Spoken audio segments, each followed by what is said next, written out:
One of the hardest parts of getting older is feeling like something's off in your body, but not knowing exactly what. It's not just aging, it's often your hormones too. When they fall out of balance, everything feels off. But here's the good news. This doesn't have to be the story of your next chapter. Hormone Harmony by Happy Mammoth is an herbal formula made with science-backed ingredients designed to fine-tune your hormones by balancing estrogen, testosterone, progesterone, and even stress hormones like cortisol. It helps with common issues such as hot flashes, poor sleep, low energy, bloating, and more. With over 40,000 reviews and a bottle sold every 24 seconds, the results speak for themselves. A survey found 86% of women lost weight, 77% saw an improved mood, and 100% felt like themselves again. Start your next chapter feeling balanced and in control. For a limited time, get 15% off your entire first order at happymammoth.com with code NEXTCHAPTER at checkout. Visit happymammoth.com today and get your old self back naturally. All you homeowners have unique needs. Some feel the need to paint their door a vibrant shade of blue. Others have the need to decorate their bathroom with fish, anchors, and other nautical items. And because each homeowner has unique needs, Geico helps you get the right coverage for your home and what's in it. That way, you get exactly what's right for you, even if your needs are unique. Get more with Geico. Coming up on episode 290 of Wheel Bearings, we've got the Kia Niro EV, the Toyota Sequoia, the Mercedes-Benz EQE AMG, the Jeep Grand Cherokee 4xe, the Kia EV9, a first drive of the Nissan Ariya E-4ORCE, taking a ride with Waymo in San Francisco, and the VW ID2 All concept. All that and more coming up next.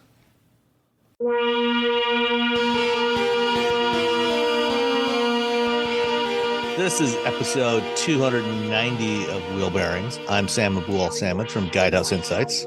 I am Nicole Wakeler from Newsweek's Fast Women podcast. And I am Roberto Baldwin from, let's say, The Verge. I don't know if the article's gone up, but I just wrote something for The Verge. Okay. That counts then. That's enough. I just You've written stuff for The Verge before, so this stuff is live. Yeah. So we believe you. They have a bunch of it. They have like 4 or 5, 3? Yeah. I think they have 3 articles that I know are live, maybe 4. Okay. All right. Nicole, what have you been driving? I am driving the Jeep Grand Cherokee Summit Reserve 4xe. It's a big name. It is. It's hard to fit on social media posts. I'm like, that's too many words. It's like this. You can leave out the trim levels. Just say Grand Cherokee 4xe. 4xe. So I'm driving that, which is not an inexpensive car. So the base price on this is $72,595. And with all the extras on there, it's $81,380. So it's pushing $82,000. So it's not cheap, but well, I don't think we have any inexpensive cars this week. Am I actually bonkers? Am I actually the like hoi polloi car? Am I the cheap one? I might be. I have one cheaper car. Okay. I know Robbie's got more expensive ones. He figures out how to read the Monroney. Give me one. You have to build it. It's so hard. So that's what I'm driving this week. I like this. I mean, I already like the Grand Cherokee. I think it's a good vehicle, and it does that neat Jeep thing. That is a Jeep thing where you have this beautiful SUV. I mean, this has all sorts of cool stuff on the inside. This Summit Reserve trim, it has leather seats and they're quilted. It's actually, I think, Palermo leather, which is the coolest of leathers. Is that better than Napa leather? Which is better? Is Palermo better than Napa? Actually, let me rephrase that. Is there even such a thing as Palermo leather? Or is it just a marketing term like Corinthian leather? Okay. Is it from Palermo? Well, do they make leather in Palermo? Okay, wait. Well, you guys riff on that. What is Palermo? Palermo, what is a small workshop in... Oh, no, that's the Palermo Leather Workshop. I think it's real. You must make it there, though. Oh, okay. Is it actually in Palermo, Italy? It's listed on very many things. I Googled Palermo leather and I got a million different things that are Palermo leather. I don't know. I feel like, wait a minute. Here we go. Wait, what is Palermo leather? Is a thick leather of high quality with a fine grain. It is very fine grained and elegant. It is just provided. This is clearly not from, it's from an Australian site. Doesn't sound like English even. It is just provided with a slight and transparent finish so that the natural charisma is maintained, but is protected for everyday use as well. That sounds very Charisma. Is AU? Isn't it .au? Is that Australia? Yeah, that's Australia. Okay, Yeah. this is the something coriumleather.com.au. That is the first search result. So there you go. It's a real thing. So Okay. anyway, I'll take your word for it. Maybe from Australia. We don't know. maybe from Australia. If it's on the internet, it must be true, right? Oh, no, this one says, now the next one, tanned in northern Italy on large-scale English bull hides. I think what we have established is we don't know exactly what it is, but that it is real. It's probably an Australian distributor for Italian leather. For an Italian leather. So it's an Italian leather. Let's just say Italian leather. Okay. Okay, so the Jeep Grand Cherokee Summit Reserve 4xe has Italian leather inside. It's beautiful. It's very lovely. It has lots of quilting, like it's even on the door panels. It has that very sort of premium look, and this also gets real wood trims. It's along the dash. It's even some on the steering wheel. So you definitely have that sort of more premium feel to it. That's $82,000. You got to have it feel like it's something. You can't have it not look like an $82,000 car, and it does. And I love that the rear seats standard. You have the quad zone automatic climate control or whatever. So the rear seat passengers control it themselves, because you can never get everybody comfortable. I want everybody in a big SUV to have their own climate control, because when they're tiny cars, probably the front and the rear passengers aren't going to notice that much of a difference. But in a big car, the front seat passengers can be like roasting, and the people in back are frozen. So I think it's nice that you have that. Sounds like a silly thing until you've been stuck in a car where people are fighting over that kind of stuff. Especially if you have Palermo leather. You don't want to be cold or too hot with your Palermo leather. Who wants to sit on cold leather? You ever done that? You're like, Nobody. Yeah. Or hot leather is too hot as well. Right? Yeah, when you're wearing like shorts, you just... It has to be the right temperature. Yeah. So you get you get a 10.1 inch infotainment touchscreen. It's got the usual like Apple CarPlay, Android Auto. You've got 4G LTE Wi-Fi connectivity.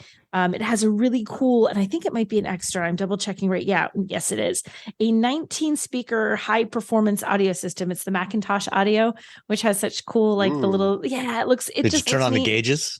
I did not turn on the gauges. I know I should have played around with the gauges. I didn't play with the little gauge, because then I get distracted. I'm like, ooh, the little meters watching the sound bounce back and forth. So, I mean, this is a pretty well equipped vehicle, even before you add on all the extra stuff. And the thing about it is it's, because it's a Jeep, it balances really well between having, it's a large 2-row SUV. It has, plenty of room for everybody. It has good features, and it's really, really off-road capable. Like you can genuinely take this off-road if you want to. It's not something that, you can do in every car. And a lot of the cars that are really off-road capable, there's a lot of brands out there that say they can do it, but they can't. And sometimes you have to get really, really pricey before you can do it. You go up to Land Rovers and stuff that have, that comparable like heavy duty off-road capability, as opposed to sort of like a halfway kind of off-road. Like we can take you across the field to your kids' state fair field trip, but we can't really take you beyond much past that. Like if the kids are trapped like in the wilderness, that you're not going to take them. But if they're trapped at the fair, then you're good. You can go pick them up at the fair. But if they're trapped in like a log cabin in the middle of nowhere, say goodbye to your children. Yeah. So see, this will save your kids. So buy you can make more. Right. You can make more.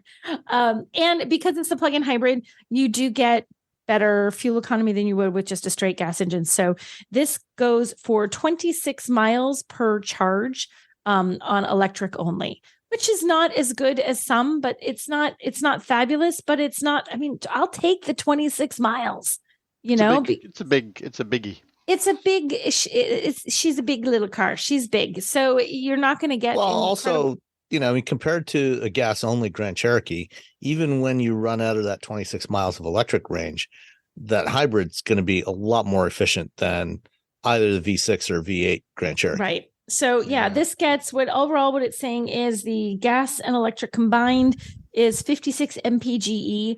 Gas only, it's 23 miles per gallon. So you're getting good. I mean, you're getting exceptional. That's 3 miles more than your Wrangler. It probably is a little bit more than my Wrangler. My Wrangler's older. It's not as efficient. It weighs. I don't know which weighs more. Does a Wrangler Rubicon weighs? Once you put all the Rubicon. Once you put all the Rubicon-ness on it, it's a heavy thing. Once you rube it up. Once you Rubiconize, is that a word? Rubiconize it. Well, you also have to keep in mind that the the aerodynamics of a Wrangler are it's just a slightly less block. optimized than a Grand Cherokee. Yeah, You think? it's just a little driving bit on the road more.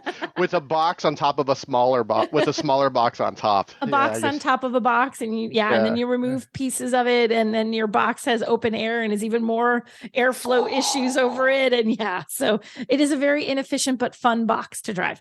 Yes, this is slightly more efficient and more aerodynamically designed. So I like the Grand Cherokee. I mean, I think it's a good choice if you want that sort of rugged ability. We had it, we got 14 inches of snow. We had a nor'easter that hit, and, especially, people think of it just as an off-road vehicle, but Jeeps are hugely popular in New England. That's a large part of the reason why when you get 14 inches of snow and you have to get into or out of your driveway, and it's not so much the snow that's on the road, although that's great to have that kind of capability and the extra ground clearance, but it's that snowbank that's at the end of your driveway, or the snowbank where the plow has like gone by and you have to cross out into the main road, and you're like, there is now 3.5 feet of snow in front of me. How do I get through this? Because they will go by inevitably. You're at a stoplight, like coming out of the grocery store, plow comes by. You're like, well, now what the heck am I supposed to do? Right. That's it. It will get you through that. You will get through that kind of thing. So it's a great vehicle, whether it is the off-road part that you really want for off-roadiness, or if it's just that you want something that's capable enough to handle really, truly deep snow so that you don't get stuck or think like, I can't go out today because that plow could come by any minute. So I'm a fan. It is pricey. Like I said, it's $81,000 equipped like this. But if you get, the base on this is $73,000. So you can get it's still a premium price, but when it's not outrageous given what it can do, because you're getting that capability that you don't get with every SUV this size. So according to the car comparison thing on KBB.com, the curb weight of a Grand Cherokee 4xe Summit Reserve SUV is 5,507 pounds. Okay. The Jeep Wrangler Unlimited 4xe Rubicon Sport Utility 4-door SUV is 5,222 pounds. So almost 300 pounds less than the Grand Cherokee. Okay. So 300 pounds. So not a huge amount less. Yeah. Not much less. Jeez, and also that's way smaller and a box. Yeah. A little bit less, and it's a box. And it has all kinds of appendages sticking out, that stick into the air. Random bits and pieces and great big wonky fenders and so all sorts of stuff that like every engineer is like, no, the aerodynamics, don't kill it. Too bad it's a Wrangler. Yeah. Excellent. All right, Robbie, what do you got? So I drove most of the week. The whole 2023 AMG EQE sedan. So this is their electric performance EQE. I actually I like it better than the EQS. Really? It's why? smaller. It just feels it feels lighter. It feels a bit more nimble. It still has all-wheel drive or all-wheel steering. Well, it has all-wheel drive obviously, but it also has all-wheel steering. So it's already a bit smaller, and then it just feels smaller when you go around corners. I tend to like smaller vehicles overall, to be honest, because I just like the little nimbleness of a vehicle versus sort of this big hulking thing. You get most of the EQS stuff that you're going to get anyway. Like all the stuff that you're going to use like all the time, it's already on the EQE. So I like this car. It's quick. It has some insane amount, 701 pound-feet of torque, and then it has a boost function where you have 738 pound-feet of torque. So it's just like, woo! It's it's fun to drive. Wait, how's that go again? What's it like? Woo! Okay, just double checking. I do wish that Mercedes had gone to an 800 volt system. This thing's only going to charge at 170 kilowatts, but well, the reality is that's probably all you're ever going to get out of most Electrify America stations anyway. Yeah, it's sad because it's true. But you know what? You're fine. You can just. So I drove this, and before I could do any actual testing, I had been driving it back and forth to Napa. It has the one I had has these fancy, expensive 21-inch AMG Y-spoke wheels. They're in black. So your sidewall is like, I don't know. It's just like they just stuck a belt. About like a quarter of an inch high. Yeah. Yeah, which is great, 90% of the time in the Bay Area. The Bay Area has been getting a lot of rain, and that rain means that the little pothole becomes a big pothole. And I was driving this vehicle to go and drive around in the Hummer EV SUV, and on the way, it was dark because I had to get up really early to get there in time.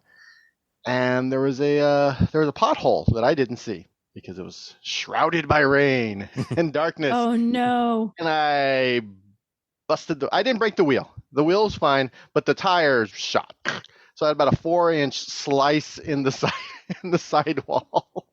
I'm familiar with that problem. Yeah, so I'm just like, I'm driving, and all of a sudden the car's all bing, and it pops up the tire, how much pressure you have in each tire, and each tire is like, oh, 38, 0. Oh, geez. That's and not good. I tried using the Mercedes-Benz little pump because I couldn't see the hole. I thought maybe I just debeaded it a little bit and it just kind of popped out. Maybe I can air it up because I'm in a hurry. That didn't work. And then they have like a little fix-a-flat that they give you that you attach to the pump, their little pump that they give you, and that didn't work.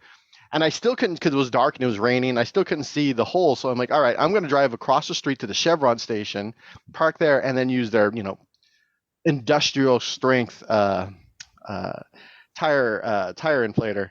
And that didn't I put it in and I look over and I'm like, oh, and they're just shooting back out of my face. And it's shooting out that white fix-a-flat goo, Yes. it's like shooting that out. I'm like, well, that's a problem. So that's how I ended my week with the Jeep EQE. I had to wait like 3 or 4 hours for them to be able to pick me up because it was too early. I tried to call. There's no one to call because it's really early. No. The fleet company's not around.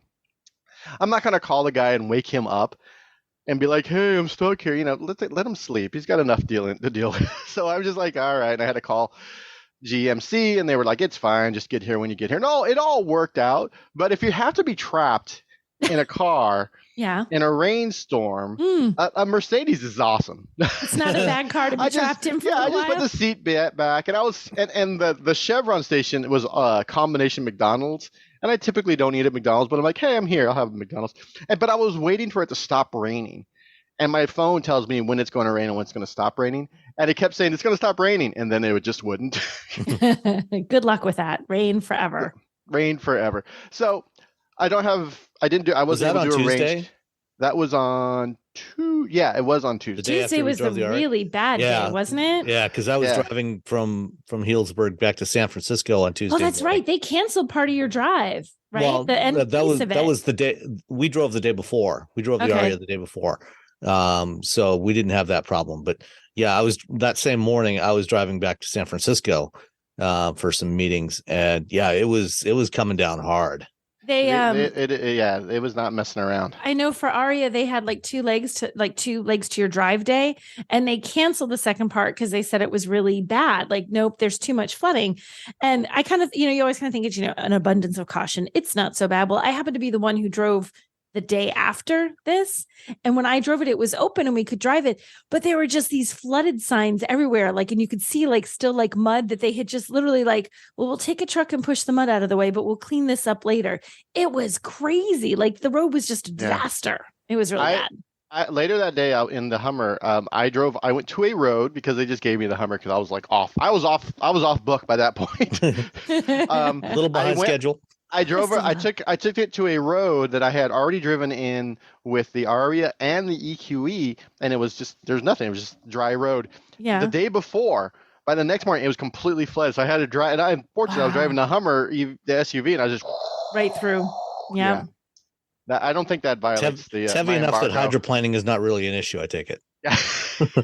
I think you could only worry if there was enough water that it was deep and heavy enough just to pick it up off the road, and then you have problems. Yeah. It was we got a lot of rain. So the AMG EQE sedan, I'm hoping I'll get it back at some point in the future. I have a very busy schedule, so I can finish. So I take it they just flatbedded it back to. They just flatbedded it, and so now I have I have a bunch of other vehicles that are lined up, and so I have to shuffle things around and whatnot. But for a few days, just driving around up and down to Napa and just around town, it was great. I really liked it. Starting price is $106,900 with all the little extra bits. $118,550. So yeah, you're really paying for that fancy AMG-ness. Did y'all want to guess the destination delivery charge? This is a Mercedes. Let me remind you, this is a Mercedes before you answer. $995. I was going to go with $1,295, so I'll still go with $1,295. Oh, Sam gives $1,150. So okay, less than you expect because other people charge more. Since I forgot to do it, well, they make up for it on the MSRP. Yeah. What do you think it was for the Jeep, you guys? Oh gosh, $1,600. Sam, $1,695, I think. Sam wins at $1,795 for the Jeep. Oh, okay. I couldn't remember if it was 16 or 17. Sam's on a roll, man. I knew it was up there. Stellantis is like, they're the worst on the. They're crazy. Our charge only $20,000, but our delivery fees are $80,000. Yeah, $80,000 delivery fee, gentlemen. Yeah. I can't give you the range either. They don't have the range hasn't been tested yet on this vehicle, so sorry. Sorry. Adequate. Wah. All right. I had, before I went to California to drive the Ariya with Robbie, I had the Toyota Sequoia. And the Sequoia is quite large. It's a big honking SUV.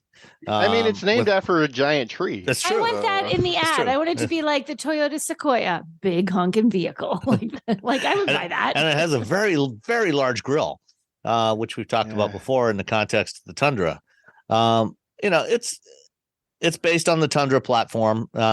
Oddly, this time, the first generation Sequoia, when they built that, they put an independent rear suspension on it,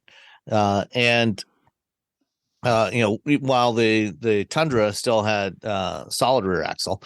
This time, I think they probably figured, well, we don't sell that many Sequoias compared to the number of Tahoes and Suburbans and Escalades and Sierra and Yukons and everything that GM sells, or even the number that Ford sells of Expeditions and Navigators. So let's invest a little bit less. So they went back to a solid rear axle on this, but it does have the same coil spring setup, the multi-link coil spring setup that's on the Tundra. So it's not too bad. And they seem to have done a pretty good job on shaping the floor pan, because one of the reasons why they've manufacturers have gone to the IRS on the for the rear end of these big SUVs is when you have a solid axle, you've got to leave room for the axle to actually move up and down, because the differential doesn't stay in one place. It moves up and down with the axle. And so, that means the floor where the axle is has to be up higher, which in the past has typically meant that, on older generations of Tahoes and Yukons and Suburbans and Expeditions, if you got stuck in the third row seat, the third row was basically mounted on the floor, and you had that very knees up seating position. And that was not real pleasant. In this case, they've got the axle far enough back that they were able to shape the floor such that you have a more normal seating position in this. So it's actually not really any worse than the previous generation Sequoia in terms worse. Not any worse. Well, which is to say, it's actually it's pretty decent. Slightly better. Yeah. No, it's about the same. Oh. It feels about the same, which is pretty good. There's nothing wrong with sitting in the third row. The downside, though, is the floor, behind the seat, behind the third row seats, is actually a pretty small area, surprisingly small area for an SUV this size. Right now I've got a Rivian R1T or R1S, in the driveway, and it's got much more cargo space behind the third row than the Sequoia does. The Sequoia's cargo space, for example, on some of the competitors, you can put standard carry-on bags on their side, and stack like 4 or 5 of them across, on their side. this one is too shallow to put a carry-on bag on its side. So you have to turn it sideways and put it up against the back of the seat. So there's not a lot of cargo space behind that third row seat in the Sequoia. The rest, this one had the I-Force Max powertrain, which is their hybrid powertrain, which has plenty of power. There's no shortage of power in this thing. 437 horsepower, 583 foot-pounds of torque. It's a similar configuration to Ford's Power Boost system. So it's a twin turbo V6, 3.5 liters, and an electric motor sandwiched between the engine and transmission. Roughly similar. I think the Power Boost setup has slightly more power, slightly less torque, but it's in the ball. It's close enough to be a wash. But the Toyota on the Sequoia, and previously when I drove the same thing on the Tundra, I was not particularly impressed with the fuel economy of this thing. It's EPA rated at 19 city, 22 highway, 20 combined. I never really got much over 17. Ouch. So it's not particularly good fuel economy. It's got plenty of towing capacity though. I think depending on the configuration, you can get up to almost 10,000 pounds of towing capacity. So it's in it's comparable to the others. The interior, the front row is basically the same as the Tundra. So you got that nice big 14-inch touchscreen. You still have some physical controls for some of the climate stuff. I'm still not sold on Toyota's decision with their new infotainment not to have any kind of split screen configuration where you can have map and media player up on the screen at the same time. But thankfully it does have support for wireless Android Auto and wireless CarPlay, both of which allow you to do exactly that. So, you can basically ignore the Toyota interface if you so desire. Let's see, decent audio system, 12.3-inch digital cluster. The one I had was the Capstone, which is Toyota's new top trim level for the big pickups and SUVs. And they are it's got 3-zone climate control and all kinds of other stuff. Smart key with push button start. Basically, it's loaded with everything on this one. And pretty much everything you could want is in there. I can't imagine too many other things that you might want on this thing, except maybe massaging seats. I don't think there's no massaging seats. On the second row, or just in general? Just even on the first row. Really? You sound so shocked. Really? What kind of madness is this? I mean, you're sort of like, it's a third row and you're giving them this is the best of the best, and everyone for best of the best, here's some massaging seats. No massaging they are heated and ventilated. Do you guys use the massaging seats in a vehicle? Like I use the heated seats all the time. How often do you actually I do if I'm driving for more than an hour or so. I'll turn on the massaging seats. I always turn them on, and then all of a sudden I'm like, I'm tired of being poked in the back and the butt and the neck. I'm always yelling at the car to do it. It's just, come on, kids, keep going, because it turns off, because it doesn't. They don't. The heated steering wheel does that. It turns off, and I'm like, no, my hands are not hot enough. Turn back on, dang it. And they turn them off, I think, just so you don't wear out the machine. Probably the little engines that are like. Is it like when you're only supposed to be in a hot tub for so many minutes before you get out? Is this kind of, yeah. You can only get the massage in a car for so long before they're like, no, you need to take a break and pay attention to the road and not be this comfortable. Stop being so relaxed. Stop being relaxed. Get tense. Drive. So that's the Toyota Sequoia 4-wheel drive Capstone hybrid. Total price tag, $80,906. So that's so comparable with the Cherokee. Yeah. Or the what would you drive? You had I had the Grand Cherokee 4xe. Grand Cherokee Summit Reserve 4xe. Let's get it right. Does it have massage seats? Because I feel like it does. Wait a minute, does it? I gotta look now. I can't remember. Wait, I'm searching the Monroney massage. Passengers. The Summit Reserve's also probably got the passenger side display, which you don't get. It does. It does have the passenger side display. I didn't play with the massaging seats because I'm not a huge. Oh wait, power. That's standard too on this trim. power front passenger seat with back massager. There you go. Yeah. Mm-hmm.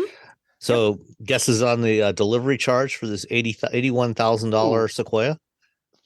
14. Oh, I was gonna say $14.95. I'm sticking with it. You win, Nicole. It's $15.95.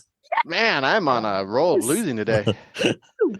I have been on the road since 6 a.m. though. That's my excuse. I'm just Nope, dumb. I'm taking this win. I beat you. I got road dumb. All right. Smartphones have gotten way more expensive over the past decade, and all it takes is one impact on a hard floor to make you wish you had spent a few bucks to put a case on it. Going online without ExpressVPN is like not having a case for your phone, and it only costs a few dollars a month. Nicole, Robbie, and I travel a lot for our work, and we spend a lot of time in hotels, coffee shops, airplanes, and of course the Delta Sky Club. Connecting to the Wi-Fi in any public places with shared Wi-Fi puts your data at risk because bad actors could be intercepting what you send and using it to steal from you. It only takes some cheap hardware to intercept Wi-Fi data, and even a smart preteen can do it. Hackers can make up to $1,000 per victim selling personal information on the dark web. ExpressVPN stops the bad guys by creating a secure, encrypted tunnel between your device and the internet. ExpressVPN uses state-of-the-art encryption that would take a supercomputer up to 1 billion years to crack. I have ExpressVPN on all my devices, including a MacBook Pro, Windows laptops and desktops, and Android and iOS phones and laptops, or tablets. When I want to be secure, I just launch the app, click once to connect, and my data is secure. As I said, I travel a lot for my work, and I have to connect to countless public Wi-Fi networks in many countries. I have ExpressVPN on all my connected devices so that whoever else is on the same network can't see any of my data. That's important because I often have to check banks, credit card accounts, and transmit client data that might be sensitive, as well as filing articles on news that might be under embargo. ExpressVPN protects all of it, and I've been paying for my own account for years. Secure your online data today by visiting expressvpn.com/wheelbearings. That's expressvpn.com/wheelbearings, and you can get an extra 4 months for free. expressvpn.com/wheelbearings. One of the hardest parts of getting older is feeling like something's off in your body, but not knowing exactly what. It's not just aging, it's often your hormones too. When they fall out of balance, everything feels off. But here's the good news. This doesn't have to be the story of your next chapter. Hormone Harmony by Happy Mammoth is an herbal formula made with science-backed ingredients designed to fine-tune your hormones by balancing estrogen, testosterone, progesterone, and even stress hormones like cortisol. It helps with common issues such as hot flashes, poor sleep, low energy, bloating, and more. With over 40,000 reviews and a bottle sold every 24 seconds, the results speak for themselves. A survey found 86% of women lost weight, 77% saw an improved mood, and 100% felt like themselves again. Start your next chapter feeling balanced and in control. For a limited time, get 15% off your entire first order at happymammoth.com with code NEXTCHAPTER at checkout. Visit happymammoth.com today and get your old self back naturally. O'Reilly. Check engine light on? Take the guesswork out of your check engine light with O'Reilly Veriscan. It's free and provides a report with solutions based on over 650 million vehicle scans verified by ASE certified master technicians. And if you need help, we can recommend a shop for you. Ask for O'Reilly Veriscan today. O'Reilly Auto Parts. Did you know you can support Wheel Bearings directly? Head to patreon.com/wheelbearingsmedia and you can become a patron today. Your contributions will help fund the platforms and tools we use to bring the podcast to you. And exclusives and improvements are already on the way thanks to your generosity. So if you want to be part of an automotive podcast like no other, head to patreon.com/wheelbearingsmedia. We've updated the Wheel Bearings merch store, and now there's a whole bunch of new choices, new colors, new styles, t-shirts, sweatshirts, hoodies, hats, mugs, travel mugs, stickers, aprons, tote bags, you name it. You can get your Wheel Bearings merch at shop.wheelbearings.media. Go check it out. That's shop.wheelbearings.media. So I also had another car that I was driving while I was in California that, instead of relying on Nissan to pick me up at the airport and drive me up to Healdsburg and then back again. Could just called me. I just drove you around. I mean, it wouldn't you been had safe, some stuff to do. apparently. You had some stuff to do on Tuesday though, and I had some meetings to attend to on Tuesday. And so I got a Kia Niro EV. Let's see, it's the Niro Wind, or sorry, no, the Wave, the Niro EV Wave. Which is, so this is the new Niro. A few weeks back, I had the plug-in hybrid. This is the battery electric version. It's not, it doesn't have the full eGMP hardware platform in there, which means, it's basically the same configuration that's in Robbie's Kona EV and in the previous generation Niro EV, which is fine. It's a 150 kilowatt, 201 horsepower electric motor driving the front wheels, 65 kilowatt hour lithium ion battery pack. The charge port is in the grill, which a lot of people seem to like, and makes it easy in most cases, to just pull up to a charger and plug in. You can, instead of backing in or trying to find the right, and just pull right up to the charger. And assuming you can find a charger that will actually work, then that small caveat. Yes, which we'll get to in a minute. It only charges at 100 kilowatts maximum, so it's faster than the previous one, which was limited to 75 kilowatts. But not as fast as some of the latest and greatest. Certainly not as fast as the eGMP stuff like the EV6 and the Ioniq 5. But it's adequate, and it's a relatively small battery, so it doesn't really take that long to charge. I liked the previous Niro. I like this one. I like the size of it. It's slightly bigger, slightly longer than the Kona, the first generation Kona, which means the back seat is a little more usable. The back seat in the first gen Kona is pretty tight. This one, is definitely much more usable. The Wave comes with a bunch of features like a power sunroof. It does have vehicle to load onboard power generator, like the eGMP stuff. It has a heads up display, the memory driver's seat, and vented, cooled front seats, which didn't really need last week in California, since it was kind of cool Chilly to begin with. Yeah. But it also had the latest highway driving assist 2, which is their Hyundai and Kia's hands-on lane centering system. And interestingly, driving it back from Healdsburg back to San Francisco through some fairly heavy rain, there were a couple times when the system actually, even though my hands were on the wheel, system deactivated. One time, there was one time when I hit a puddle, and I think at least on the left front wheel, I think it hydroplaned briefly, which caused it to kick out of the highway driving assist and actually disable it temporarily. And also when the wipers were going really fast, it also turned off the system.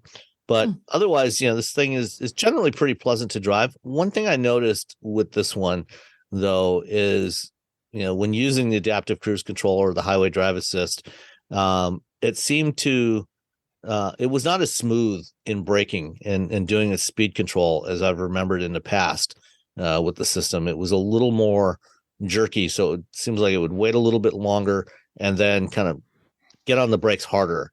So it was not feeling as seamless as I recall in the past. And in fact, in some cases, I had to just turn the system off because I was, getting closer and closer to the vehicle in front, even with the gap set long, and it did not seem to be slowing down. And so, I'm not sure if it was the radar or the camera that was getting obscured by the by the rain, but it was definitely not being as responsive as it normally would be. So it wasn't what I expected in that respect. The one I drove also had the Wave Reserve package, which has heat pump heating and cooling system, which is more efficient than a traditional resistive heater. And it also has heated rear outboard seats. You get that for $1,300 as an option. Overall, I generally like the Niro. Like I said, I like the size of it. It drives pretty well. It's comfortable. But this one was pretty pricey. All in, $47,790. And why would you buy that? Why would you buy that over the EV6 at that point when you're exactly? Yeah. At that point, you might as well go with the EV6. It's 253 mile range. The base EV6. They dropped the standard range EV6 this year, and the base EV6 is like, I think, rear wheel drive is like 320 mile range, and it's about the same price. And if you went for the lower trim level of the Niro EV, you can get that for about 41. But the problem is now, with the IRA, these are assembled in South Korea. They're not built in North America, so they're no longer eligible for tax credits, which means that almost $48,000 price is what you're going to pay. And I think that is too much for this car. Much as I like this car a lot about this car, it's too much. Even $40,000 is pushing it for this car. I think it should be priced closer to low 30s at best. The one I had was white with the gray C-pillar trim, which some people don't like that look, the contrasting blade there on the C-pillars. I'm fine with it. But guesses on the destination charge? $995. $1,200. Robbie finally gets one. $1,295. Finally, I'm a winner. Yeah, the Kona is starts at 33,000 and they dropped the price a year and a half ago on the Kona. And then you're like, okay, well, this is just a really, because I own the Kona and the Niro is nicer. Yeah, but is it like $8,000 nicer, or $7,000 nicer? More like $15,000 nicer. Yeah, well, I mean that's a starting price. That's a starting price. So, but yeah, yeah. I mean, at this price point, I would have a really hard time recommending this one. You gotta get it on the lease where you can still get the $7,500. That's the trick. Yep. You get the lease and then somehow I don't know. So driving this thing around, I drove it into San Francisco and then drove over to the East Bay for a couple of meetings. In San Francisco, I managed to get it to charge. I was at a Whole Foods on Market Street where they have a couple of EVgo chargers in the garage, which is underneath the store. And after trying to use my corporate credit card to charge, and it wouldn't accept that. And it turns out there was some nonsense with EVgo not being an approved merchant for the corporate card, so it was getting declined. My God. So I finally got it to work after a couple. Wait a minute, attempts. it wouldn't. So this was a case of your company's security to make sure you weren't just getting hookers and blow or something would not let you use the EV charger for your car. I don't know. EVgo sounds like hookers and blow. If you really think about the name. That could be sketchy. That's EV. I thought it was Easy Go. Okay, never mind. Whole different thing. I after I got home, I called up the department that handles the corporate credit card program and got them to fix that. So hopefully that'll work in the future. Oh my gosh. And even when I tried using my own card, it still wouldn't work properly at first. I had to try it a couple times before it would finally go through. Then when I was over on the East Bay, I tried using after driving for a while, I tried using another EVgo charger. That one didn't work at all. I tried a charge point charger near the Facebook headquarters parking lot. That one didn't work at all. Did they all just not work? Do they give you weird messages, or was like nothing? I plug it in, nothing happens. And then when I got back, before I went to the airport, before I dropped off the car, I found another EVgo in San Bruno. Yeah, San Bruno. And that one worked. Actually, the first 2 chargers I plugged it into did not work at all. One, the connector was so hosed, it wouldn't even go in and click. And then the other one, it wouldn't communicate. I don't know what was going on, but just nothing worked. Finally, the 3rd charger I tried at that location would actually charge it. So it was quite annoying. What's going on with EVgo? They are redoing a charging station near my house, and they had 3 chargers there, and you go there and you charge, and it was fine. And they're like, oh, we're putting in new ones, and it seems like they got to a point, and then just nothing. I drive by it all the time, and I look, and I'm like, they haven't done anything in like 2 months. Are the chargers there, or just They're there? They're just there. They're just like they got to a point where they were working on it, and then the chargers were there, and then they just stopped. And I mean, I guess you could say the rain, but I don't feel like it's more likely some sort of permitting issue or some issue with the utility trying to get it hooked up and provisioned and everything. Maybe, especially if it's a higher power charger than what they had before. Yeah, I think they're putting in a higher power charger. So. Yeah. Hey, it's next to a shopping place that I go to, so I always like those because I'm like, ooh, just boom, throw a couple dollars in there. Top it off a little bit. Top it off. Get a little something in there. A little something. All right. Let's move on. But let's stick with a Kia EV for now. The New York Auto Show is coming up in a couple of weeks.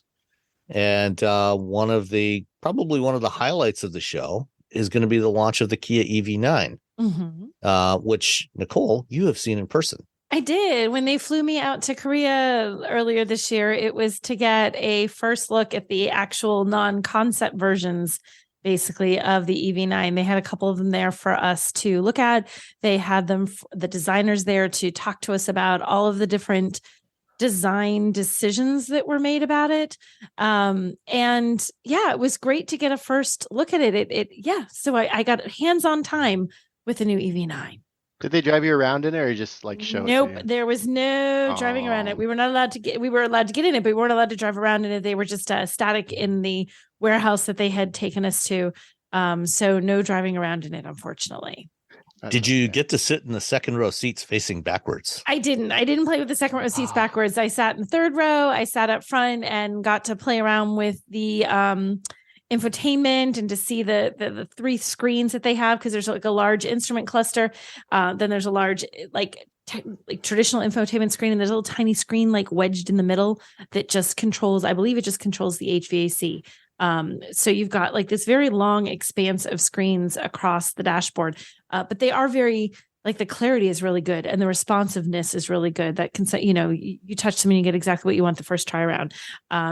So I liked how the screens looked. I liked the layout. It has that same, it has in the vein of the EV6, it has that very open, very airy feeling. It just, there's a lot of space. And I did like that it's a very clean interior. Like, it's supposed to sort of highlight where they're going with design, not where they've been with design. So as much as EV6 is a little bit different than a lot of what the other vehicles that you see from Kia, EV9 then goes one step further in terms of their design language, both inside and out. What I really liked, and you kind of have to look like at a straight on, like look right at the grill of this car, smack at the grill. And you notice it is, despite this being huge, it's big. They really sculpted it very straight along the sides. There's none of these like big fender flares and big haunches. They kind of gave it a sort of straight look from the front, so it makes it feel a little less gigantic. But then when you look at it in profile, you see all this there is some sort of geometric sort of sculpturing to the sheet metal. So it gives it a little bit of character. And I also really like, they have these really funky lights, the front LED lights. It's sort of like a blade light that kind of goes along the front. And they say it's supposed to look like a constellation. So if you were looking up at Cassiopeia or whatever, and you connected the dots, that's supposed to be the idea of what it kind of mimics in that design. So I wanted them to have a name. I'm like, did you name it? They're like, no, it's the Star Map Constellation. I'm like, a name, gentlemen, give it a name. Nope, there was no name. Yeah. So they had no name for it, which is disappointing, but it looks really, really cool in the front. And they even sort of slightly different, but the same idea in the back. And they say that's like one of those design cues that you're going to see that flowing through to the rest of the Kia lineup going forward. I keep thinking of things like, you have the Thor's hammer headlights on the Volvo that I just love how those look, and it's very distinctive. I think they're sort of going for the completely different look, but the same idea. It's going to be a distinctive lighting signature that when you see this, you're going to know that's a Kia. You're going to know without having to look at the badge or know exactly which car that you're looking at. So it was really, for us, it was really a study in the design of what they've done with this. I mean, they couldn't even tell us what the range on the battery was. So they were still very tight-lipped on a lot of details. They wouldn't confirm the screen size. There's a lot that they wouldn't say. So it was more a look at what they're doing. And it was interesting to see where they think the brand is going. It does give it this very clean, very futuristic look without being like out there. You know how sometimes it's almost like they feel like, to make this feel like a vehicle of the future, we're going to make it a little weird. No, it's not a little weird. It doesn't have to be weird just to be of the future. So it really looked good. The quality was good. The seating was super comfy. So I like it, and I cannot wait to drive this. I'm really curious to see how it drives and how it handles. They're really betting heavy on this one. Like, it's not just, yeah, okay, fine, we'll do an electrical, we'll make it a through. Like, no, we're really going to make this something. So they're truly making this huge effort to make this a big deal, I guess. Their electric Telluride. It's like their electric Telluride. Yeah, like the Telluride was a big deal for the gas. This is a big deal for Kia.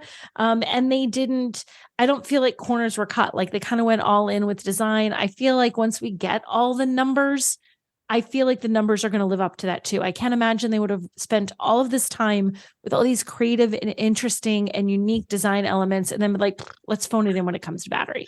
It's, like, yeah, whatever. 12 miles. 12 miles. Suck it up, people. That's all you get. Well, I think they've. I was looking at a couple of other reports, indicating that they're expecting it to have, at least with the extended range battery, at least 300 miles of range. That's what we're expecting, but there's no, US. like, if you look, it's like, we think it'll have that. Well, what will it have? Could have 12. Robbie might be right. I think the 300 is probably a better bet, but it could be 12. So Robbie, finally, you're right. Finally, right at something. If this comes back at 12, we're going to hear Robbie screaming like, yes, from all the way across. I'm not going to be, yes. That means I have to drive a car with 12 miles. I know, right? Drive around the block. I'm like, well, that's the review. So it is really, I mean, I really liked it. And I think it's unique. I think people are going to really like this. And if the pricing Kia tends to do that. We give you a lot of content for a very good price. If they can nail that as well, what I think is neat about this is going to give families who want to go with an electric, but we're like, I cannot afford to get into I can't afford to go into something big. I can't afford something like there's not options out there that are family 3-row EVs. This could be that. It could be like the car. Yeah, I mean, right now asking me for that. Yeah, I mean, right now, if you need a 3-row SUV, if you've got 3 kids or more, and you need that third row, and you want to go electric, basically the only options you have are really at the high end of the market, like the like the Model X or the Rivian R1S or the Mercedes EQS SUV. Right. And those are really out of reach for a lot of consumers. Yeah. So if Kia can get this thing out there, if they can deliver a 300-mile range, for somewhere in the say $60,000 price range. Yeah, I mean, that's still far from cheap. But that's a big deal. It gets you a lot closer, and a lot more people are going to be able to afford this. Yeah, I think that's part of their moving the brand forward thing. It's like, we're going to continue to make affordable vehicles that are a great value for the features and what they have, but we're going to make it so that real people can afford it, that you don't have to be a higher income, that you don't have to stretch your budget to the point that, okay, everything I'm saving by, the benefits of having an EV financially now, I just kicked them all out the window because I had to spend an extra 20 grand to get this thing in the first place. I think this could be it really could be a game changer for Kia if they're able to do this. And then I hope, and they have said nothing about this, so this isn't like something they've said, but with production being still weird for everybody, nobody is quite delivering everything when production isn't quite what it's supposed to be. I'm really hopeful that the timing has all come together, because it would be like nothing worse than doing all this and it's like, oh wait, We can't build them. I'm hoping they can build enough to satisfy. Yeah, like come on, Kia, make this happen. So I really liked it, and I think that for so many reasons this could be a really, really big vehicle for them. It looks really cool. It looks like it's in motion when it's just sitting there because it has those nice little. It's like it's futuristic but like tasteful and not like over the top. And did you check out the wheels? I note the crazy wheels. I do like the little wheels. I do. They have two. There were two different. I think they show them both in the pictures. There were two different versions of the wheels that they showed us, and we also so are those like some weird little? You're showing us these wheels, but no, again, oh no, we're gonna have those wheels, and they're really funky. I like them, and they're very low profile still. Not all the bumps and the fancy 25 different spindles and stuff to make them. They're still nice and efficient in terms of their design. They're not a Wrangler of wheels. They're the Wrangler of Wrangler wheels. They're nice and aerodynamic. So, but they look great. They look really cool, and they add some neat. It adds some neat personality. And this whole swiveling second row seat thing, I think, is going to be really interesting for families. Being able to spin those second row seats around and face the third row, will be an interesting option, for kids, playing games or whatever, or just, doing things on a road trip, keep them occupied. Right. Yeah, I know that really changes it. And that's different. Like I said, they did some really different, unique things with this. And I like that. I think the idea of that is cool. I'm curious how it would work out. Like you've got 3 kids in the car and you can spin them around. Are people going to fight for that second row even harder now? Kids, right? I want the spinny seat. I want to be able to spin around. Absolutely, they will. That's going to make it is that going to make it better than shotgun? I guess when you're old enough to ride shotgun, you're like, no, I still want the second row because I want the spinny seat. at least when you have that seat turned around, you won't have to worry about the kid behind you kicking you in the back. That's true. They can just kick each other. Yeah, they can just kick each other. You can have 4 kids back there. Maybe that's not so good though. Oh my gosh, you would. They're going to be screaming. Oh, you're going to be kicking your brother or sister. Like you're going to. Oh my gosh, and think about that. Oh yeah. Okay. It's going to be bruised. Okay, let's move on. All right. So, staying electric. Actually, we're pretty much all electric today. Oh, sorry. The reason that we were all in you're always in California, Robbie, or most of the time. But the reason that we went to California this week was to drive the Nissan Ariya E-4ORCE. Mm-hmm. And we each had our opportunities to drive it. It's like it's not E-4. It's like E and the number 4 and then ORCE. E-4ORCE. Yeah. Is it actually? Yeah. Yeah. I didn't even notice that. It's the E. There's no F. It's just the E4ORCE. E4ORCE. Oh, E4ORCE. Okay. He's like, that can't be. They're wrong. No, we're right. We're right, Sam. Yeah, no, you're absolutely right. Okay. E4ORCE. So the Ariya went on sale in the U.S. in December. I think they've delivered a couple of thousand of them so far, but those were all single motor front wheel drive variants. Yes. This is the dual motor all wheel drive variant, which comes with 2 different battery sizes, a 63 kilowatt hour and an 87. We only drove the latter. And if you get the smaller battery, you get 335 horsepower and 413 foot-pounds of torque. If you get the big one, you get 389 and 442 foot-pounds of torque. What did you think? I liked it. I think that, and what I liked is they took us to a track to show us how their torque vectoring works. Mm-hmm. I mean, everyone has torque vector. Like, hey, torque vectoring. Like, yeah, we got it. But the test that they have us doing, where you start with the wheel at an angle, and then you go through a turn while slamming down on the accelerator, and the vehicle not pushing, not giving you understeer. Mm-hmm. I'm like, oh, this is good. I think they've done a good thing with this, because I don't care about, for these vehicles, 0 to 60 numbers. I mean, we talk about them, but they don't matter. They don't matter. What really matters is when you're driving around. It's just under 5 seconds. Yeah, which is fine. But what really matters is that this vehicle, when you're driving around town and it's raining, because they were wetting the track until we got there, and they're like, yeah, we don't have to do that. If it keeps you on the road, better than say another vehicle, that's a big deal. Especially, you got your family, you got your kid, maybe you got your friend, maybe you got your dogs, things that you love in the car with you. And if the car can keep you from sort of like, that terror of understeer, because oversteer, you're like, oh, I'm sliding. Oh, okay, I kind of had, but understeer, like you're like, oh God, I'm turning the wheel, but I'm just going. Now you're just a passenger. Yeah, it's somehow more panic inducing. You're like, oh, it is, because you're like, oh no, because to get out of understeer, you have to actually stop steering. You have to like straighten out a little bit so it catches and then finish your turn. And it's all back like off the accelerator, and you have to everything like get some weight transfer onto the front axle. It's all absolutely everything you don't want to do when you're panicking because your car's not going the way you want it to go. Exactly. All the things your brain is like, that shouldn't work. It's like, no, brain, listen to me. Listen to me. If I do these things, this will work. Yeah. So I like that. I think it drives nice. It's the interior is really nice. Mm-hmm. For I think they really knocked it out of the park with the interior. That wood just feels really nice. The haptic feedback it's good. It's not great, but it's good enough. People are going to be like, look at this. Mm-hmm. Something, and you have actual physical button-esques for like climate control and so. But the most confusing thing was the lack of one pedal driving though. I know. I can't wrap my head around their reasoning for that. They're like, well, people just don't like it. It's too aggressive. And we're like, well, you could still give them the option. Yeah. Because that's one of the things. To use it. People were driving. That's what settings are for. Right. That's what one of the things that people loved about the Leaf is like, have you tried this thing where you can one pedal driving? And then Nissan's like, yeah, the thing that everyone liked and then everyone copied. Yeah, we're getting rid of that for the. We don't want to do that. We changed our mind. Bye-bye. What? Yeah, it's a strange decision.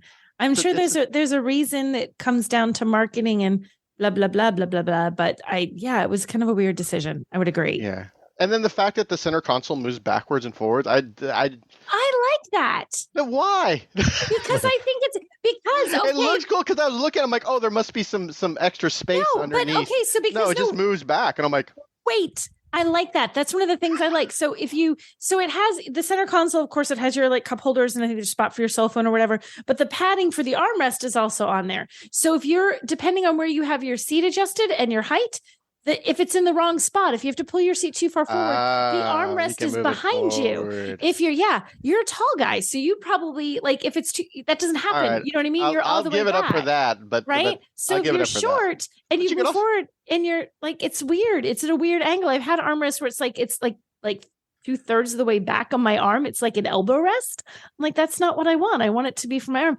Scooch that forward. Bzzz. Now it's perfectly aligned for me. And then when you get in, Robbie, you can move it all the way back for your giant size. I was moving it back. I'm like, oh, there must be some. And I've driven the car before. Yeah. Somewhere. I don't remember. And I was too busy driving the car to really play with the center console. And then I was playing with it and I was moving it back. And I'm like, oh, there's got to be some extra space under here. Like it's hidden space. And you get to it. I'm like, no, it's just to make it perfectly. So no matter where you position the front seat, you can make the armrest perfect for you. I like it.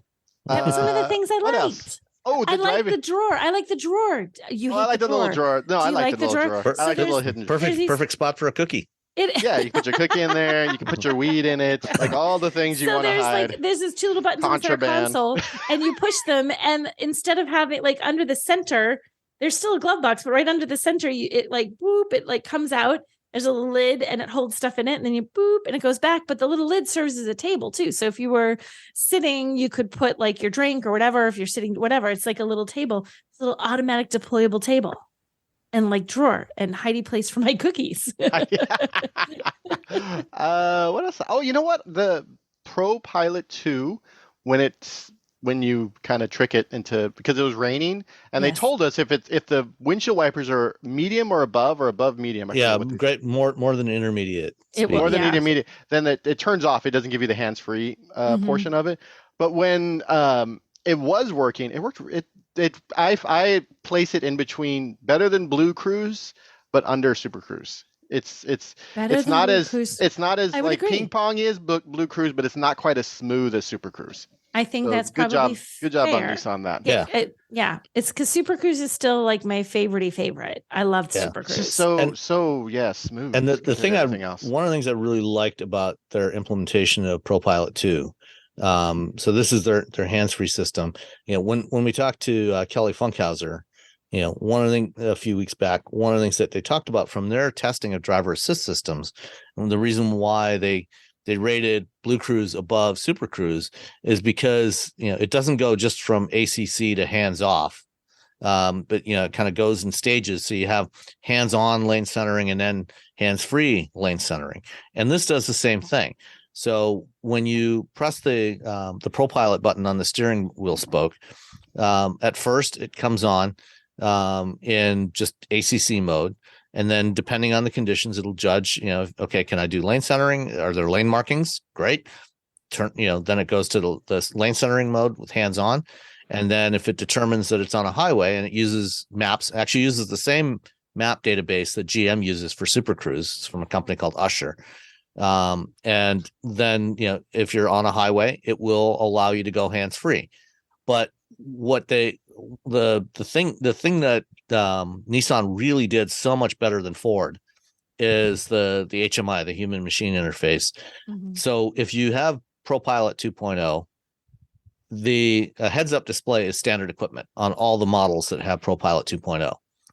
And so you have the digital instrument cluster, and then the heads up display, and they actually completely changed the color scheme based on the mode for both the cluster and the HUD, so that when you're in that base lane centering or base ACC mode, it's a predominantly white color scheme. When it goes to hands-on, which is basically the same as ProPilot 1, then it goes green, both in the cluster and in the HUD. And then when it goes to hands-free mode, it goes to blue, which, so it's there's no mode confusion. It's right in front of you there. From the color which mode you're in.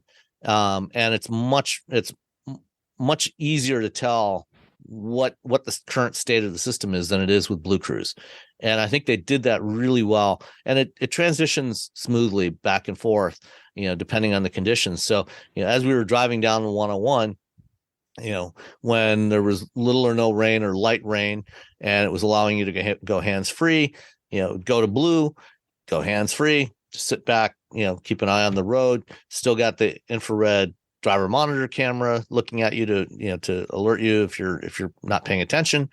And then as the rain got heavier, then it would go back to hands-on mode. It would go from blue to green. Very easy to tell what mode you're in. And then finally, in certain conditions, it would be just ACC only. So I thought all of that worked really well, was really well implemented on this vehicle.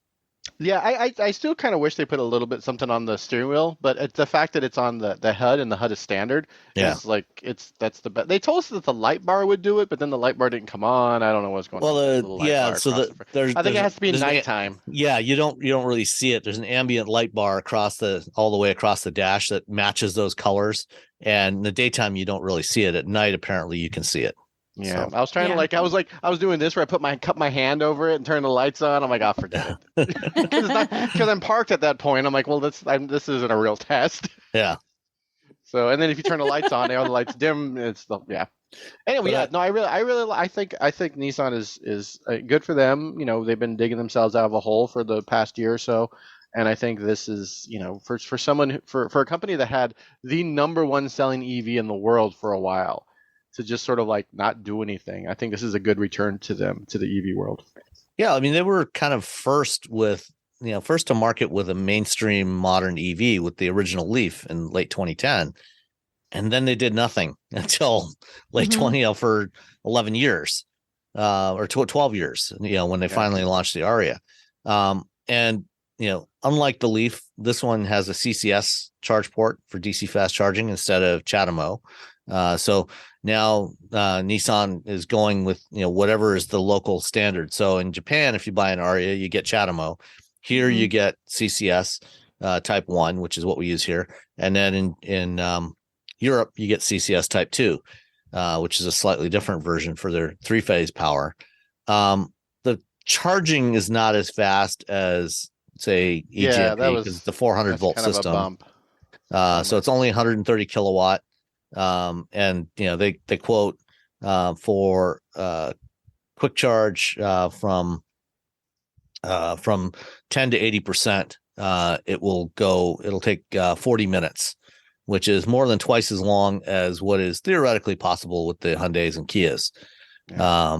That's the big drawback. Yeah. I mean, but you know what? I like the interior. This is really beautiful, the versatility of it. And I really liked how the all-wheel drive drove. I felt like it was much more fun to drive than the front-wheel drive version. Oh yeah, definitely. I wish they'd launched this first. Because I feel like if you drove the front-wheel drive, you kind of went like, oh, okay. All right, this is a good return for them. And then you drive this, you're like, oh, this is much better. Like, this one's better. This one I like. Someone deserves a raise. Someone deserves a raise. For the front-wheel drive, just don't fire him. For the all-wheel drive, give him a raise. Everyone gets their regular bonus, but the all-wheel drive, they get a little extra. They get a little extra and a party, a pizza party. Pizza party? Maybe at a bowling alley. Pizza and cookies. Yeah, pie. There should be Chuck pie. E. Cheese. At a Chuck E. Cheese. But they bring in other pizza. And unlike like the Kia, because this is currently only built in Japan, no clean vehicle credits for this unless you do a lease. And then I've talked to Nissan a couple of times about this now, and they are looking at their future production plans, as to where they're going to build stuff. And I think that if this thing does reasonably well, I think that there's a pretty strong likelihood that they will add production of this vehicle in Tennessee, not before 2025, probably in 25 when they'll start building it here. But they are going to start building more EVs in North America. And I would guess that this will probably be one of the first, because this is in a market segment that, is pretty popular. This thing is, same size, roughly the same size as, an Ioniq 5, Mach-E, and a bunch of other vehicles. So I think that, there's a good potential for this thing to be built here and then get clean vehicle credits. Although they will have to resource the battery, because right now the batteries for these things come from CATL in China. And so they won't be able to get any credits for that. So they'll have to get batteries from a different supplier. Nissan just doesn't have the capital that everyone else has to like Hyundai's like, oh, you know what? We're just going to move up building cars in the US now. Yeah. Because we're doing pretty well. I think Nissan's like still like, okay, we gotta sell cars to build cars. We got to sell more. So, but this is a really good car. If you're looking for an EV, give it a look. Yeah, I agree. And the stitching on the leather seats was also really nice. It just looked good and felt good. It does have a really good looking interior. I think especially for Nissan. Oh, nice. I think it's I like it's a little bit the little Japanese inspired like. Oh, I don't know. They had a name for that. They did have a name. And at one point they called it like Zen. And I'm like, I'm not putting Zen in an article about a Japanese car because I'm a white guy writing about Zen. Well, why not put Samurai in there too? What did they call it? Because it was such a neat little, they had a name for it and I can't remember. It sounded cool. And none of us can remember it, but it sounded cool and it also looks cool. So there you go. Whatever it's called, still sounds and looks cool. Yeah.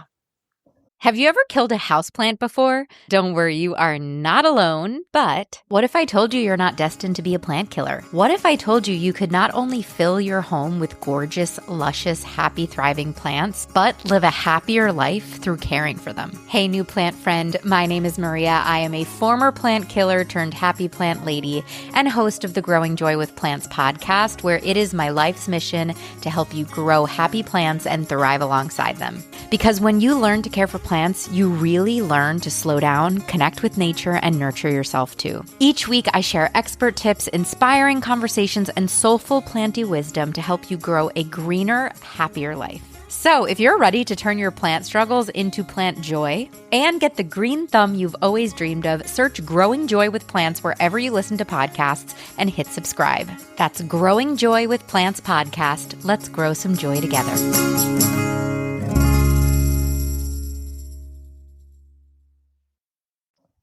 All righty. Let's see. Where's the list here? Oh, okay. So when I did get to San Francisco on Tuesday, my first stop was to meet up with a couple of people from Waymo to go for a ride in one of their Jaguar I-Paces, which I haven't done in San Francisco previously. So, there's about 100 and some of these driving around San Francisco, has been for quite a while now. This was, there were three of us in the vehicle. Nobody was sitting behind the steering wheel. We just, we got in, they said, okay, where do you want to go? And I said, well, let's start with the Fillmore. And so we headed off towards the Fillmore. And while we were on our way there, I said, let's make a stop at City Hall. So put that in the app and it rerouted, went to City Hall, and then went on to the Fillmore. It was all, this was like, 10:30, 11 o'clock in the morning. So, fair amount of traffic in San Francisco, a little bit of light rain. It just all worked really well. I did notice in a couple of spots that it did seem to decide, instead of doing a left turn here, I'm going to make 3 right turns, which is fine. Because it's safer to do the right. To be honest, it's to do the left. It's a San Francisco thing. Yeah. Some places you just can't turn left, so you just learn how to do 3 rights anyway. Yeah. Well, and it's safer. In a city where there's a lot of traffic, a lot of times it can actually be faster. Right. Rather than waiting at an intersection, through 3 or 4 light cycles to make a left turn. So it all worked really well. There were no issues with it. I know one thing that was different from the way Cruise is doing it. On the Cruise robotaxis, on their Bolts, they're not on the screen in the back seat for the passengers. They show you where you are on the map, but it's not showing you any detail about what the sensors are seeing, which is something that Waymo has been doing from the beginning. It shows you the other cars around you, and other companies do this too. Tesla does it with their autopilot and FSD, and even the Niro I was driving showed you the other cars that the cameras were seeing. So I like that. One interesting detail during the ride, for I don't know, since about 2015 or 16, Waymo has had microphones on the outside of their car to listen for emergency vehicles. So when they hear sirens, then the sensors look to see where it's coming from, and then it'll pull over if necessary. And it actually did that. We were near City Hall, and a fire truck was going by, sirens blaring, and it pulled over and waited until the fire truck passed, and then continued on its way. So that was a good thing. Overall, it was just a pretty uneventful ride. Right now, Waymo doesn't yet have a permit for carrying paying passengers in California.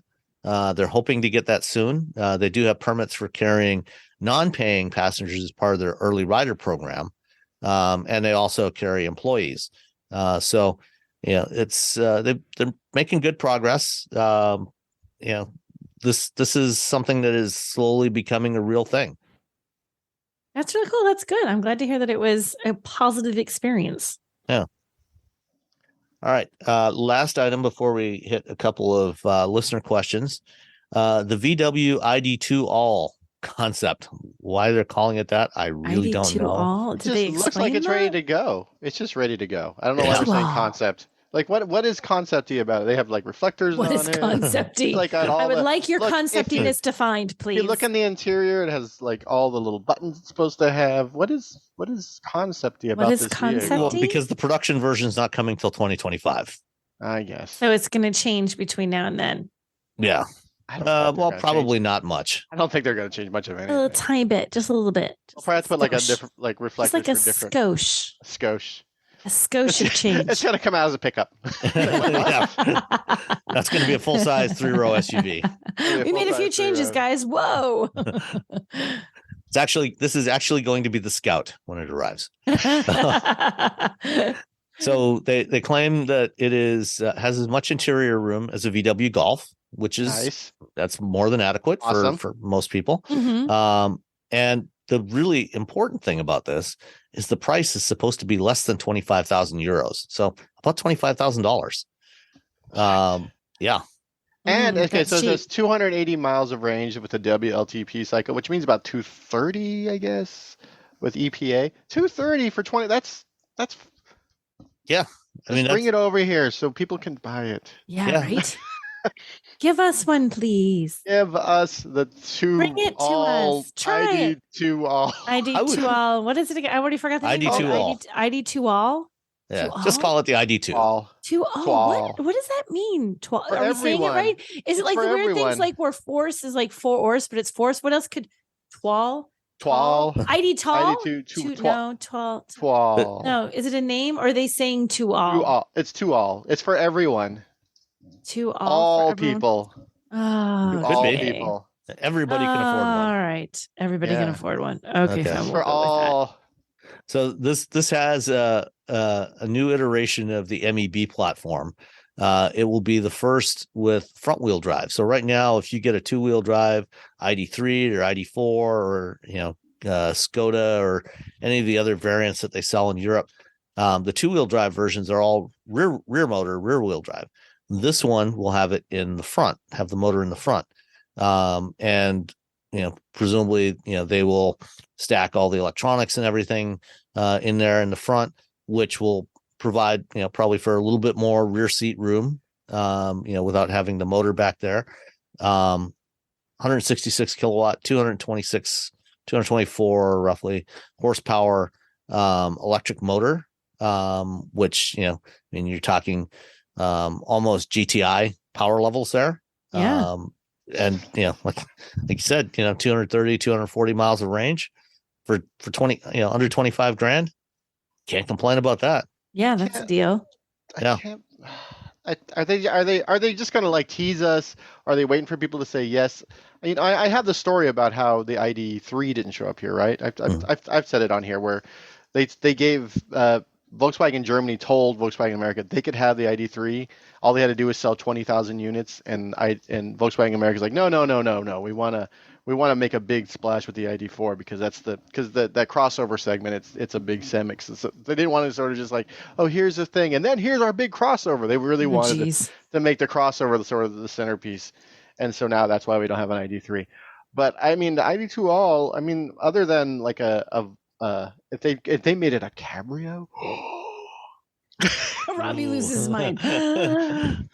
That could be fun, right? It'd be fun. Yeah. Throw an extra $5,000 on there, cut the top off. But this is a perfect car for just cruising around town, taking care of everything. It's got lots of room. It has because there's nothing. You can fit a couple of dogs in the back seat. You could put your dogs in the back. There's like a big hole, like a big cubby area in the back. Apparently, you can put a carry-on in there sideways. That's on cool. its side, and then some milk crates full of some sort of. I know. It's like what's with the milk crates? We're bringing. Is it? Well, I mean, if you have a band, you're probably gonna have milk crates, right? Yeah, but That's these true. are like full of water. Are they anticipating? You know what they're an full apocalypse? of? I bet it's German. They're full of apple juice. Oh, you've got it. You're right. Germans love apple juice. No, it's just, I mean, it's got the room people need. You could just cruise it around. You can put your dogs in it. I don't know. They're not going to say they're going to bring it here. Do you think they will? I don't know. Probably not. Unfortunately, we probably won't get it. Volkswagen's they need to see somebody else do this, is essentially what Volkswagen. And Mini's doing it with the SE, but I mean the numbers, and they just can't make enough But of the those SE is a lot SEs. more expensive than this, though. Yeah, it's more expensive. It has less range. Yeah. It's a hoot to drive, but it doesn't what, have though? the big numbers that Volkswagen is going to look at and say, okay, there's a market for this. I'll bet you, with this range, this 450 kilometer range, 230, 40 mile range, this is probably using at this price point, it's probably using a lithium iron phosphate battery rather than a nickel rich battery, which that would help them get the price down. Maybe they could. Maybe they would bring this thing over. Maybe. If they could if they could get fleet. Well, see, the problem is you can't get local government fleets to buy it because it's not American. Right. But if they could get other fleets to buy it, the housekeepers, they all have I wonder if the Made in America rules for the government fleets allow. I can't remember if it has to be in the U.S. or if it's anywhere in North America. I don't know. Because if they built this thing in Mexico, where they've been building Jettas and Golfs, or the wagons for a long time. Wagons. That could keep the cost down and help them hit that price point. But it could. We'll see. I mean, the concept the concept they showed at the Munich show. Was that Munich? I don't know, somewhere in Germany. It was a little bit more. It was sort of outlandish and it was really cool. But I like the guy who designed it got fired. Oh gosh, the Germans are like a little bit too cool. Yeah, it was a little too cool. I think this is more in line with what people would actually buy. The other one was a bit more niche. I mean, I'd be like, oh yeah, I'll totally buy this, but they're never going to bring it. This, on the other hand, I mean, I can see a bunch of people buying it. I get people asking me all the time, I just want a hatchback that I can drive around. And I'm like, well, there's the Golf and there's the Golf. Yeah. Oh, have you heard of the Golf? There's also a Golf. Well, there's also the Mazda 3. And the Mazda 3. Yeah. And a Toyota Corolla. You can get a Toyota Corolla hatchback. Oh yeah, the Toyota Corolla. But I would take this thing over any of those. Yeah, right? Yeah. I just plug it and drive it around, put the dogs in the back. I can do band things in it. I go to the store. Man, I'm just sad now. I'm gonna stop looking at it because it's just, every time I look at it, I just like, man, they're not gonna bring this to you. He just gets cranky. I do. I just get cranky. I get cranky like when they took the wagon away. I was like, oh. Every time. I mean, even Volvo, like we tried. We brought you wagons and no one bought them. I would. If it wasn't for Dieselgate, I would probably still be driving a VW wagon. Yeah, we would probably still have one in the garage. But we had to sell it back. So. Womp womp. Womp womp. And all right, let's answer a couple of questions. All right. First up from AMP300, and this actually came from the Twit Discord, not from our own Discord, but from the Twit Discord. Ooh. Oh, that's funny. And it says we're in the market to buy a new family hauler by the end of the year, which is my non-committal way of saying probably a minivan. Minivans are awesome. All right. We were initially looking into a Pacifica hybrid. Plug-in hybrid, as most of our daily driving would be less than the 32-mile electric range. We have solar panels at home and an EV charger available at work. And I've seen reviews indicating the Pacifica basically turns into a regular 30 mile per gallon hybrid anytime the temperature drops below freezing, because there is no EV only switch, and it is designed to use heat from the ICE to keep the battery at normal operating temperatures. That, combined with the latest recall in January and Chrysler's less than stellar reputation for build quality and long-term reliability, are making me wonder if I should cross it off the list in favor of the non-PHEV Toyota hybrid. That would be the Sienna. Does anyone here have a Pacifica hybrid? Would you buy it again, given the recalls and limitations? So let me answer a couple of things first. I'm not sure that first of all, you're right. There is no EV only switch. Because I think, and if you consider the fact that Chrysler has never really referred to this as a plug-in hybrid, they always refer to it as just the Pacifica hybrid. Because I think what they're trying to do when they launched this thing was trying to make it as simple as possible for people. Not trying to. This is a vehicle that was not targeted at the enthusiasts like some of the people that would drive like a Prius Prime or something like that. They just wanted to make it as simple and as efficient as for drivers as possible. So you come home at night, you plug it in, unplug it in the morning, you go about your way, and don't even think about what mode it's in. Just let it find its most efficient place. I have not had one in cold temperatures, so I don't know if it goes into if it'll go into electric mode. My guess is if you use the preconditioning, which it does have for the climate control. So, if you tell it, I need to leave at 7 a.m. and I want the temperature at, 68 degrees or 70 degrees, and the cabin's already warmed up, then it probably will go in electric mode. If you need to use the heat, then it's going to turn on the engine, at least for a while, until it generates enough heat to heat the cabin, and then it'll switch over to electric mode. I don't think the battery is going to work fine, at sub-freezing temperatures. It doesn't need to be kept warm. Obviously, it'll work better. You'll have more range if it is warm, but it'll still work. So I think it's more about heating the cabin than heating the temperature or heating the battery. They have had some recalls on these things. And Chrysler's had some quality issues. But it's still a great vehicle. I mean, I haven't had one if I've had one in the winter, and I'm trying to remember, I don't think I've had one recently. Even though I've driven it quite a bit, I don't remember being an issue where it would not pop into EV mode, but I'm thinking it's going to be, it's not, it just has to warm up a little. It's not like you're going to have to drive like 150 miles in a typical vehicle, even when they do have an EV button. Yeah, it's going to be 5 or 10 minutes. Right. Just enough to warm up the engine. It's a short amount of time, and it will just kick over. If you try to press the EV button, it was like, nope, sorry, can't do it right now. Too cold. Or it says, it'll say like cabin cooling and heating or whatever. It won't let you do it, but it doesn't take long. So I'd imagine that even if it was excessively cold, if you can't use it right away, even during that short drive route, because it sounds like you don't do a lot of driving, then you're still going to get a good amount of hybrid use out of it, even if there is going to be more gas use during the cold winter months. And then, the Toyota Sienna, the current gen Sienna, is hybrid only. There's no just regular gas version of the Sienna. One big advantage, if you're concerned about cold weather driving, I'm presuming you live somewhere where it's, where it gets snow and stuff, and you might actually want all-wheel drive, and you cannot get the Pacifica plug-in hybrid with all-wheel drive. It's front-wheel drive only. Because it's only the other Pacifica has all-wheel drive. Yeah. So, but you can get the Sienna with either front or all-wheel drive. So that might be a better option for you.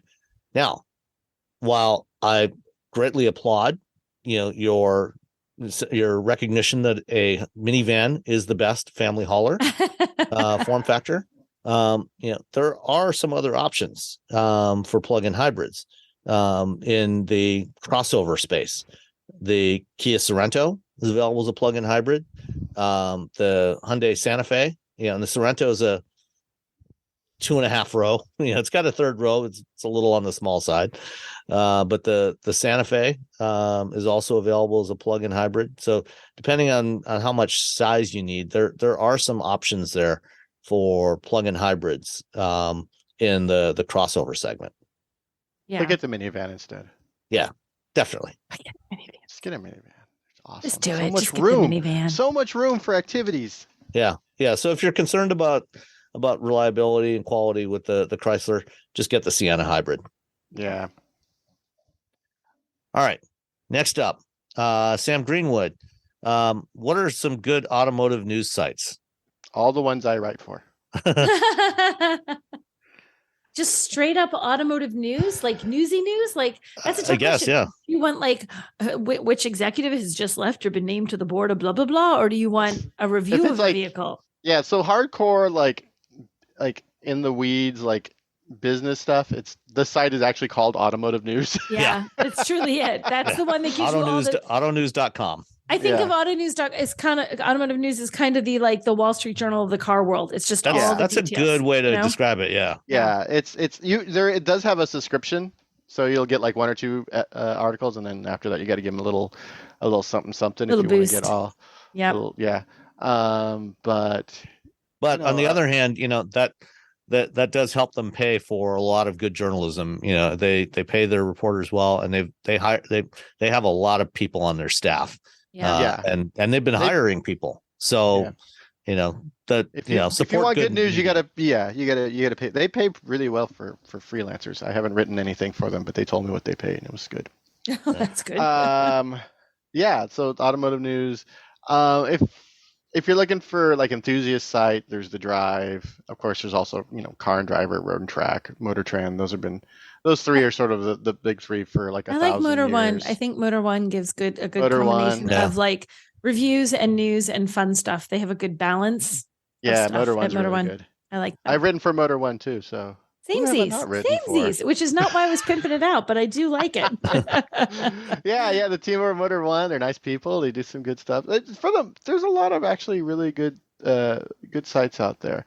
If you like some snark in there, there's always the Autopian and Jalopnik. Yeah, Autopian and Jalopnik. I know Autopian's a little bit more enthusiast in the weeds. Like there was a whole article about why the carbureted Beetle and the fuel injected Beetle had different horsepower ratings. Oh, geez. And it has to do with how the ratings were measured. And by the time the fuel injected Beetle came out, they had changed the way they. Anyway, I loved it, but it's like that's like super nerd, car nerd, and sort of first person stuff is the Autopian, and Jalopnik is sort of like that, but they're getting a little bit more less bratty kid. And that's because of the less new bratty kid. I love Yeah, the new that. ownership. Less Yeah. bratty kid. Okay. And then the new EIC Bob over there. Bob's great. I think I've written for them too. Yeah. There you go. So all right. There's some good. Strangely enough, nobody mentioned my alma mater, Autoblog. Autoblog's good too. I didn't even think I of like Autoblog. Autoblog has a ton of unintentional. news. Yeah. Autoblog's really good. Yeah, They do I've a written ton for of them news. too. Yeah, they do a ton of news. So like just things that are happening during the day, check out the old Autoblog. Mhm. All right. Jeff D asks, hey guys, thought of a question. Sam and Nicole can probably answer this best since Robbie lives in the warm climates. So sit back and relax, Robbie. You can Oh, I'm just gonna have a pina go have a colada by drink or my. something. Yeah. RAV4 Prime. How well does the heat pump system work in the frigid cold of like 20s and below in the dead of winter? Does it warm up fast? Will it work in full EV mode, or does the engine kick on when it's that cold anyway? We have a deposit down on a Prime for my wife, and I'm concerned her first complaint will be that it doesn't get warm enough in real cold weather. Do you have any experience?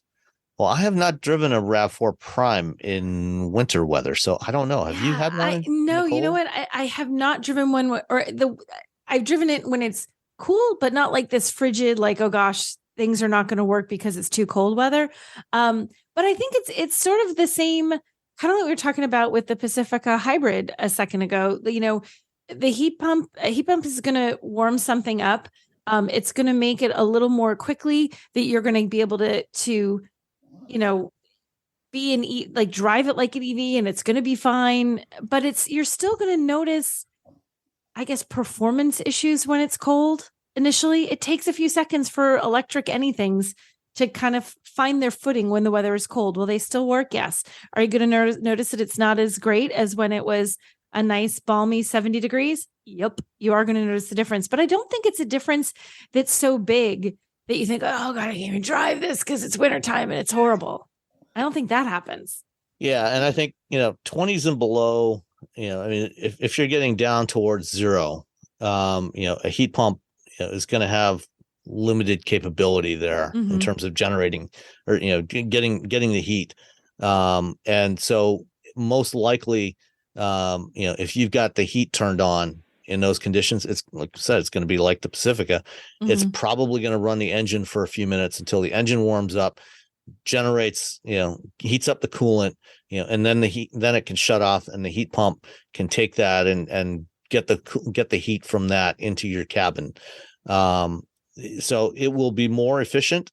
It's probably not good. Let's put it this way. It's not going to warm up any slower than a hybrid RAV4 or any other comparable vehicle. Exactly. It's not like you're going to get something else that does so much better. Like, well, I went with this one. If I'd gone with that other guy, nope. You're going to sort of notice that same performance issue no matter which one you go with. All right. Last one from Todd 111. I have a question for the podcast. I have a base 2023 Subaru Forester, which has physical knobs for the HVAC and stereo. Yeah. Being able to operate the stereo and HVAC without taking my eyes off the road was one of the reasons we chose this SUV over some of the others in its class. I've heard the topic of knobs and buttons versus haptic and screens discussed, but I can't get a definitive answer. Well, there is a definitive answer. Knobs and buttons are better. Simple as that. Many journalists claim that getting rid of buttons is a cost-saving measure, but I've heard others claim that manufacturers do it more for aesthetic reasons. Of course, we've also heard some manufacturers add back buttons and knobs and buttons after complaints from consumers and journalists. I'm wondering, do manufacturers really save that much money by eliminating physical controls? And if so, how much? Or is it more of a push by designers who think it looks cool aesthetically? I'd enjoy hearing everyone's takes on this topic. Thanks for the weekly entertainment. So, yes, it does save a significant amount of money. The cost of engineering all those individual knobs and switches and buttons, as well as, you've got to have, wiring going to every one of those controls. That complicates the assembly process. There's more parts that have to be built and put together. Engineering and validating all that stuff, making sure that it's going to continue, those things are going to continue to work properly for 150,000 miles of use. It's that does add cost, and that is probably, I would say, I think when Tesla started doing that, when they launched the Model S, I think that was actually their primary reason for doing it, to get that cost out of there. More recently, certainly other manufacturers appreciate the cost savings, but they've also heard from consumers that mistakenly like that kind of thing. There's obviously some aesthetic reasons for wanting to do that. But cost is really I think the biggest driver. Yeah, it's because, and you don't have to regionalize, because you can just regionalize software where you don't have to we got to make, in this country we probably need to change the words on this, or we got to make this, and this, it's just there's a lot of money involved, and if you can reduce the money, but the fact that people are complaining, like I complain, and hopefully Todd 111 or 111 or 11-1, whatever, Todd is also, anytime I get in a car, Todd 111. 111. There's Maybe some he's sort of 111. physical controls. 1. Okay, sorry, I got on a tangent. Okay. Anyway, physical controls are better because like you said, you can because you have muscle memory of where that control is all the time. You always know, oh, this is the HVAC, this is the volume control, everything's there. Whereas if you do that you can get the muscle control as they start sort of making sure the HVAC is always up, like the climate controls, but you're still bouncing around. You don't have anything to grip, so now you're setting your thumb or something against something on the dash in order to push a fake button to push a piece of glass in order to change the temperature. Whereas if you could just turn something, you're like, I can grab it and turn it. My hand doesn't bounce around as I hit a bump or anything. Yeah. And if you're driving something like a VW ID4, where it's got that little ledge at the bottom of the screen that's got the touch controls for the volume and temperature on there. When you're going to hit something on the screen, you inevitably end up bracing using your thumb or one of your fingers to brace your hand on that as you're bouncing around, and then hitting some other control instead of the one you actually meant to hit on the screen. Yeah.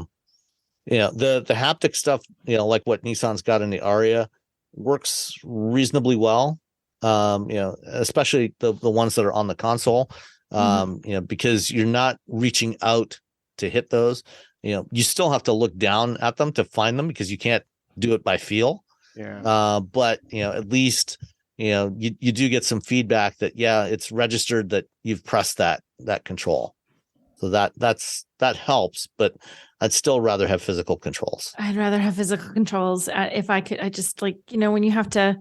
I've got them on the steering wheel and I'm forever like, which button am I hitting? Wait, this is the volume. No, wait, that's the track on the audio. Wait, crud. If I could just reach over and flip a volume button and, Yeah. And especially, if they're trying to use, a few limited physical controls for multiple uses, like Tesla does and like Rivian does. I've got an R1S in the driveway right now, and, they've got the roller and rocker controls on each spoke of the steering wheel there's no labels on them.